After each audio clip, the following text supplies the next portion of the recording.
Welcome. In this video, I'll show you how to set working days and holidays in a Smartsheet. All right. So first off, make sure that you have two date columns. Okay. As you can see here, I'm going to double click on it. Date. Another one is date. Now let's say I'm going to go ahead and add in maybe starting date is tomorrow, 10. This one as well, 10. This one as well. Okay. So maybe the end date would be the end of the month. This one is the same. Okay. The same. Now what we'll do is just right click on a date column, any column from here. Okay. Now go ahead and click on edit project settings.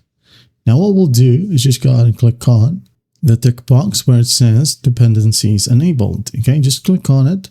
Now as you can see here, predecessors and duration has been automatically added. Just hit on OK.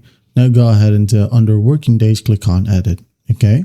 Click on it, and by default, working days are Monday to Friday. So if you want to change it, maybe like Mondays to Wednesdays only, you can go ahead and tick both of these tick boxes. Okay. Now don't forget about the hours right here.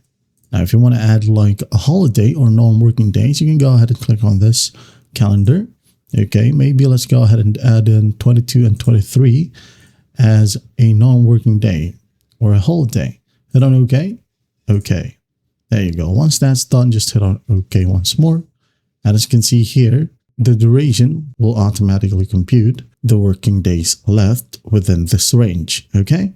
And there you have it. That is how you set working days and holidays in Smartsheet. Well, I hope this video helps, and I'll see you in the next one.